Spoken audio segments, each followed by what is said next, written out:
કૌલા જગલા કમલા કઈ નવી જૂની છે એ નવી આવતી નહીં ને જૂની જાતી નહીં.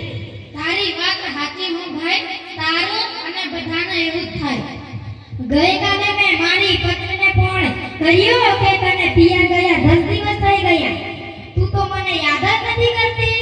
મારી પત્ની કે ચારે બાજુ મને તમે દેખાવો છો, તુવરની દાળમાં, ચોખાના દાણામાં, ઘઉંના લોટમાં.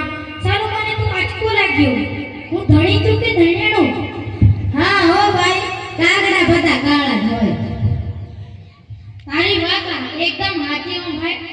હું એકવાર મારા હારે ગયો ત્યારે મારી સાસુમાએ મને 8 દિવસ પાલકની ભાજી ખવડાવી અને 9મા દિવસે કહે જમાઈ રાત કઈ બનાવું તો મારાથી બોલાઈ ગયું. ખેતર બતાવી દો, હું આખે આખું ચડી જઈશ. ઓહો હો, ખરી ખરી નહોતા તો. અરે હું મારી પત્ની સાથે શાક માર્કેટમાં ગયો. ઈ મને કહે 2 કિલો વટાણા લાવ ને. મેં કીધું લઈ લે, એમાં હું મને પૂછવાનું હોય. ઈ મને કહે વટાણા ફોલવાના તો તમારે જ છે ને, જે કરો વાહ. અરે બાયડીની શું વાત કરો છો? મારી બાયડીના હાથમાં મોબાઈલ આવ્યો એટલે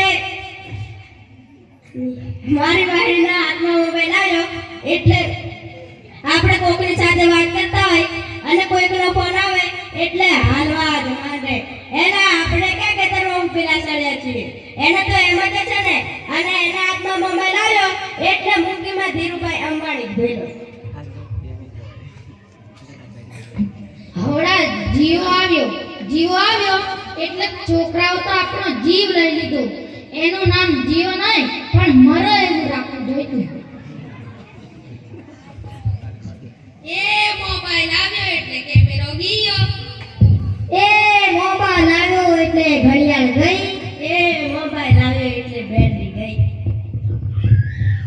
એ મોબાઈલ આવ્યો એટલે ટપાલ ગઈ, એ મોબાઈલ આવ્યો એટલે કોમ્પ્યુટર ગયું, એ મોબાઈલ આવ્યો એટલે નિરોધ ગઈ ને.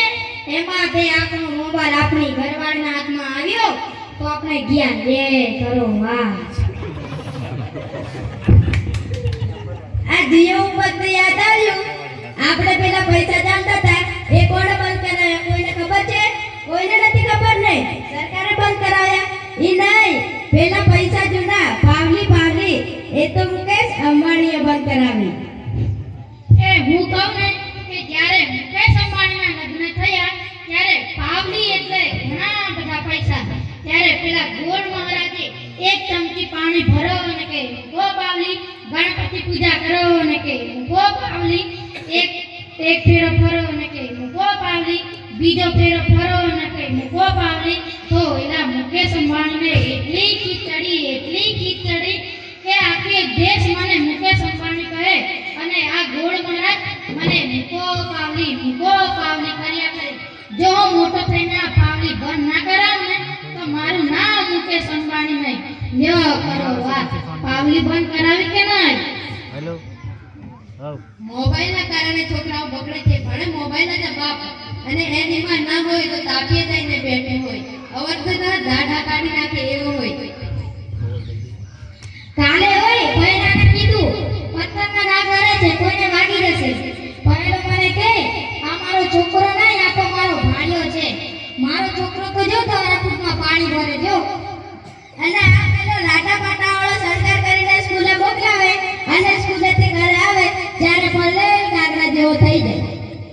એકવાર મારા ટીનિયાને સાહેબે પૂછ્યું કે 15 ફળોના નામ બોલ. તો મારો ટીનિયો કહે એકે સફરજન, બીજું એકે ચીકુ અને ત્રીજું એકે પપૈયું અને ચોથું એકે ડઝન કેળા. લ્યો કરો વાત, થઈ ગયા ને 15 ફળોના નામ. આપણા છોકરાની વાત મૂકો તડકે આપણે જ વાત કરો. જે ઘરમાં છોકરાનો જન્મ થાય એ ઘરમાં એની માં કહે એની નાક મારા જેવી છે, એનો બાપો કહે એની આંખ મારા જેવી છે, એનો કાકો કહે એના વાળ મારા જેવા છે, અને એનો મામો કહે એનું હાથિયાર મારા જેવું છે ગુરુ ગુરુ. અને એ છોકરો મોટો થઈને જે ના કરવાનું કરે ત્યારે એના ઘરના કહે આ મૂર્ખનો સંસાર કોના જેવો છે. એ લ્યો તો સૌના ઘરે જઈએ, આ લોકો તો નવરા છે, આપણે થોડા નવરા છે, ચાલો.